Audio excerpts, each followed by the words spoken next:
अभी हम यहाँ पे अपना सेशन नंबर 6 दैट इज कोष्टकों का प्रयोग पढ़ने वाले हैं। तो देखिए ये क्या होता है, ये मैं आपको बहुत जल्दी से एक्सप्लेन करूंगी। ये जो टॉपिक होगा बहुत ही छोटा टॉपिक होगा और बहुत छोटे तरीके से मैं आपको समझा दूंगी कि जो कोष्टक होते हैं उनका हम प्रयोग कैसे करते हैं। तो सबसे पहले कोष्टक क्या होता है, देखो आपने देखा होगा कि कभी कभी संख्याएं ऐसे कुछ ब्रैकेट्स में लिखी होती हैं, ठीक है, कुछ ऐसे भी होते हैं, ठीक है, इस टाइप से भी लिखा होता है, ठीक है। आपने ये भी देखा होगा 2 + 5 2 + 4 इस टाइप से लिखे होते हैं। तो ये चीज आखिर ये जो साइन होते हैं ये क्या होते हैं, इन्हीं को हम कोष्टक कहते हैं और इंग्लिश में हम कहते हैं ब्रैकेट्स, ठीक है।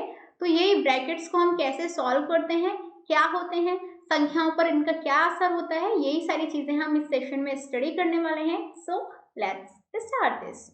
तो देखिए अभी आप यहाँ पे देखोगे कि यहाँ पे आपको लिखा हुआ है कि 5 दैट इज 5 + 7, ठीक है, और कोष्टक में लिखा होता है 5 - 2, ठीक। अच्छा देखो इसको यदि आप ऐसे सॉल्व कर दो कि 5 और 7 कितने हुए, 12 हुए, ठीक है, 12, फिर आप 5 - 2 करो।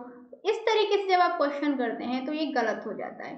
तो कोष्टकों को सॉल्व करने का, हल करने का एक अपना ही तरीका होता है। अपना ही तरीका होता है मतलब ये होता है कि पहले हम कोष्टक को सॉल्व करते हैं और कोष्टक को सॉल्व करने के बाद कोष्टक के बाहर जो संख्या होती है उसकी उसमें इंटू करते हैं और इंटू करने के बाद में फिर जो दूसरी संख्याएं होती हैं उनके साथ प्लस माइनस उनका करते हैं। तो मतलब इस क्वेश्चन को हम सॉल्व करेंगे तो ये क्वेश्चन हमारा सॉल्व कैसे होगा, तो 5 को ऐसे ही कुछ नहीं करेंगे, 7 को कुछ नहीं करेंगे, 5 में से 2 गया 3, तो फिर यहाँ आ जाएगा 7 या 21, तो ये हो जाएगा हमारा 26, इसका आंसर आ जाएगा। तो इस तरीके से हम इन ब्रैकेट्स का यूज करते हैं। अच्छा तो देखिए सपोज करिए कि मीरा है, ठीक है, उसने क्या किया, उसने 6 अभ्यास पुस्तिकाएं खरीदी, ठीक है, और जिनका मूल्य 10 प्रति पुस्तिका था। उसकी सीमा ने इस प्रकार की 7 अभ्यास पुस्तिकाएं खरीदी, उनके द्वारा दी गई कुल धनराशि ज्ञात कीजिए, ठीक है। अच्छा देखो सीमा ने धनराशि को इस प्रकार से परिकलित किया, मतलब उसने इस तरीके से उसको सॉल्व किया कि 6 में उसने 10 का इंटू किया, 7 में उसने 10 का इंटू किया, दोनों को प्लस कर दिया, आंसर आ गया 130। मतलब ये कि 60 + 70 = कितना होता है, 130 आ गया। जबकि यहाँ पे मीरा ने किस तरीके से निकाला, 6 और 7 को उसने पहले प्लस कर लिया 13, ठीक है, और फिर उसने क्या करा 13 में 10 की इंटू कर दी, तो इसका भी आंसर आ गया 130। क्लियर। अब वहीं पे क्या हुआ कि इनको देखते हुए अप्पू ने बताया कि हम तो ऐसे सॉल्व करेंगे, पहले 6 लिखेंगे। देखो मैं बताती हूँ, अप्पू बोलता है हम लिखेंगे पहले 6, फिर मतलब पहले 7 लिखेंगे, फिर 6 लिखेंगे, फिर उसमें 10 की इंटू कर देंगे। इस तरीके से यदि सॉल्व करेंगे तो क्वेश्चन का आंसर कितना आ जाएगा, 67। अब एक जगह तो 130 आ रहा है, एक जगह 67 आ रहा है, तो अब छात्र क्या है, उलझन में पड़ गए। उलझन में क्यों पड़ गए, क्योंकि अप्पू तो बता रहा है 67 आंसर आ रहा है, जबकि सीमा और मीरा के हिसाब से 130 आंसर आ रहा है। तो सही आंसर कौन सा होना चाहिए, तो यही ऐसी सिचुएशन होती है जहां हमारा किसका यूज आता है, ब्रैकेट्स का, दैट इज कोष्टक का यूज आता है। और कोष्टक का प्रयोग करने से जो क्वेश्चन है हमारा आसानी से हल हो जाता है। तो देखिए इस क्वेश्चन को हम कैसे यूज करेंगे, कोष्टक का यूज करते हुए कैसे इस क्वेश्चन को हम सॉल्व कर सकते हैं। देखिए हमने 6 + 7, क्योंकि उन्होंने 6, एक ने 6 ली थी, एक ने 7 ली थी, दोनों की अभ्यास पुस्तिकाओं को एक कोष्टक में लिख लिया, उस कोष्टक को 10 से गुणा कर दी। 6 और 7 कितने होते हैं, 13, 13 में 10 की गुणा कर दी तो आंसर आ गया 130। और आंसर यहाँ से स्पष्ट हो गया कि आंसर इस तरीके से निकलेगा, और आंसर क्या है, 130 ही सही है, 67 सही नहीं है। तो इसीलिए हम कोष्टक का प्रयोग रिकमेंड करते हैं, कोष्टक का प्रयोग करते हैं ताकि हमें कभी भी प्रयोग करते हुए संख्याओं को सॉल्व करते हुए, हल करते हुए कोई भी प्रॉब्लम नहीं आए। क्लियर। अच्छा तो देखिए कोष्टक का प्रयोग करने के लिए अब हमें कुछ चीज़ों के बारे में पता होनी चाहिए, और उन चीज़ों में से एक चीज़ आती है हमारी कि हमें लिखना आना चाहिए कि कोष्टक में हम किसी भी व्यंजक में कैसे हम किसी भी संख्या को लिख सकते हैं। तो देखिए यहाँ पे लिखा हुआ है 9 और 2 के योग की 4 से गुणा, तो आप कोष्टक में लिखेंगे, कैसे लिखेंगे, देखो 9 + 2 इनका योग किया, ठीक है, इसकी किससे गुणा, 4 से। तो इसको हम ऐसे लिख सकते हैं। अब इसको हम सॉल्व कर सकते हैं। दूसरा देखो, 18 और 6 के अंतर को 4 से भाग, 18 और 6 इन दोनों का अंतर को किससे भाग लगाना है, 4 से। इसको हम ऐसे लिख सकते हैं। अच्छा, सी हमारा देखो, 45 और 3, 45 को 3 और 2 के योग के तिगुने से भाग देना है। समझ रहे हो, मतलब 45 है, उसको किससे भाग देना है, 3 और 2 का योग और उसका भी तिगुना, मतलब उसमें भी 3 का गुणा कर दो। तो ये हमारी 3 इक्वेशंस बन गई, जिनको हम कह सकते हैं व्यंजन बन गए, और इनका हम सॉल्व कर सकते हैं। इनको यूज करके हम इनको सॉल्व कर सकते हैं। तो ऐसे हम ब्रैकेट्स में, कोष्टक में चीजों को लिख लेते हैं। समझ में आया? ठीक है। अच्छा देखिए, कोष्टकों का विस्तार भी हमें आना चाहिए करना, कि जो भी कोष्टक हैं उनका हम विस्तार कैसे करते हैं। तो देखिए, ये है हमारा, ठीक है, 7 × 109, ठीक है। इसको हम कैसे सॉल्व करेंगे, 7 × 109 को हम ब्रैकेट में ऐसे भी तो लिख सकते हैं ना, इस तरीके से। इसको सॉल्व करने के लिए हम कैसे कर सकते हैं, 7 की गुणा कर दो 100 में, प्लस 7 की गुणा कर दो 9 में, तो ये हो गया हमारा 700, प्लस ये हो गया हमारा 7 × 9 = 63। तो आंसर आ गया इतना। कितनी आसानी से हमने गुणा कर लिया। और सोचो हम ऐसे करके गुणा करते, कितना टाइम हमें इस गुणा को करने में लगता, गलती भी हो सकती थी। तो इस तरीके से हम आसानी से इनको सॉल्व कर लेते हैं। अच्छा, एक और तरीका मैं आपको बताती हूँ।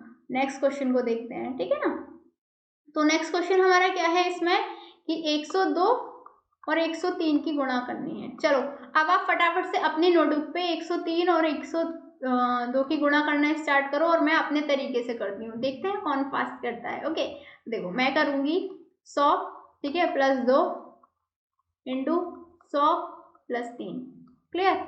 अब मैं इसको कैसे लिख सकती हूँ, कि 100 × 100 + 2 × 100, ठीक है, प्लस 100 × 3 + 2 × 3, तो ये आ जाएगा मेरा 10,000, ठीक है, प्लस 200 प्लस 300 प्लस 6। तो इसको मैं लिख सकती हूँ 10,000 प्लस 500 प्लस 6। तो मेरा आंसर आ गया भाई 10,506। ठीक है। अब मैंने इस कोष्टक के विस्तार को करते हुए इतनी जल्दी से इस क्वेश्चन को हल कर दिया, जबकि आप यदि इसमें लगे हुए होंगे तो आपकी हासिल लेने में, कभी प्लस करने में गलतियां हो जाती हैं और क्वेश्चन हमारा गलत हो जाता है। और यदि कोष्टक के विस्तार से हम यदि इस क्वेश्चन को सॉल्व करेंगे तो बहुत आसानी से हमारा ये सवाल सॉल्व हो चुका है। तो यही चीजें हैं। अच्छा, एक और चीज, इसमें एक और सवाल है हमारा, ठीक है, ये जो है, चलो ये और मैं आपको करके बता देती हूँ, आपको आसानी हो जाएगी।